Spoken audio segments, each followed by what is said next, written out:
What do you do when you are falsely accused?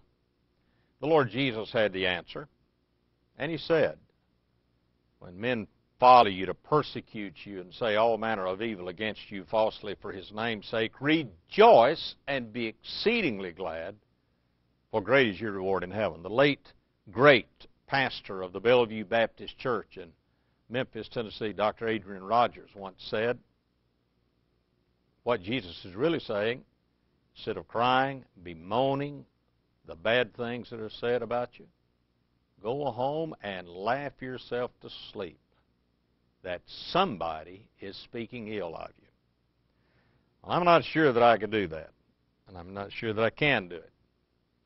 I have noticed that in this modern day of telephones and emails and internet blogs and even the old-fashioned anonymous letter that many pastors know about, that it's very common to have a person in leadership, a church, a business, a club, a school, to be criticized from a distance, talked about, things said about that's not true. I remember Dr. R.G. Lee was a great pastor, and he got an anonymous letter. And one day he got a letter, and I mean it dragged Dr. Lee over the coals. It was a rough one. But instead of being anonymous, somebody had said to him at the bottom, "Fool," talking about Dr. Lee. Dr. Lee got up and read it, and then he said to his congregation, "Many times have I gotten a letter that was a bad letter with no signature, but this time, evidently, I got a bad letter, but the man signed his name. Fool." Well, what do you do when you're talked about, ridiculed, and accused falsely? There's a little statement that was made to me many years ago that I think is a good statement. And it's simply this: when you are falsely accused, don't try to defend yourself, because your enemies aren't going to believe it, and your friends don't require it. Well, I think that's good. When you are falsely accused, don't try to defend yourself. Your enemies don't require it, or your enemies won't believe it, and your friends don't require it. And I'll tell you something else, my dear brother. Your reaction to the things bad that are said about you, things that are false, can hurt you more than you can possibly imagine, because you can let bitterness and resentment and hatred can destroy you on the inside. See, how we react to other people not only has a spiritual reaction, because we'll have to answer for it in the day of judgment. You say, well, why will I have to answer for it in the day of judgment? Well, ask yourself this question. Jesus died for the sins of all mankind, didn't He? Well, yes, He did. Did He die for the sins of that person who is speaking ill of you? Of course He did.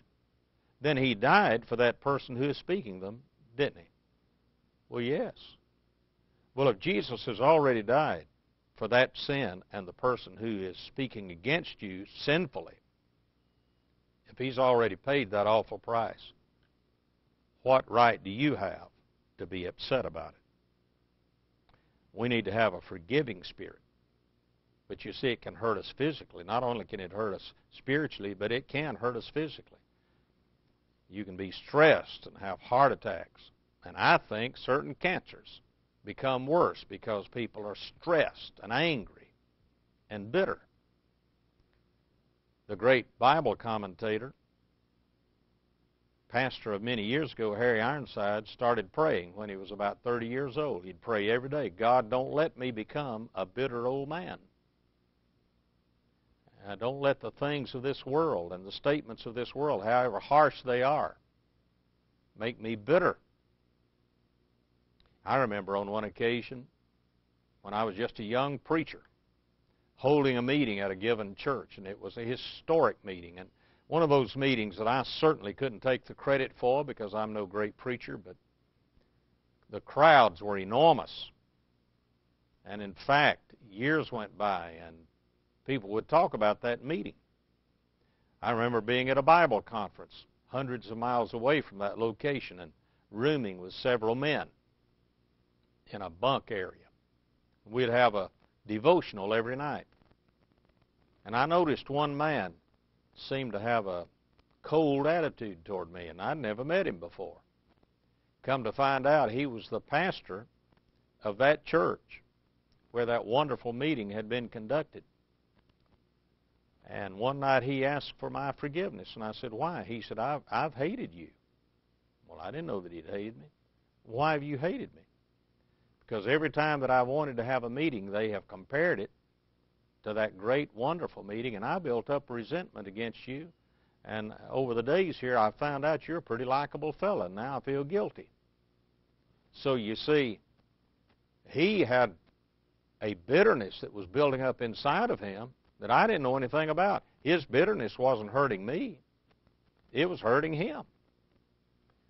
So we need to be very, very careful how we respond to other people, either by perception or by reality. Now, he had a perception that wasn't based on reality, but now suppose I had said some horrible things about him. Wouldn't have mattered anyway. He still could not have held resentment against me. So whether you're resentful toward somebody and they don't even know about it and it's by perception, or whether you're resentful toward somebody because they've done something against you and it's a reality, either way, with the Spirit of Christ, you need to be able to forgive, and on a human level, remember again.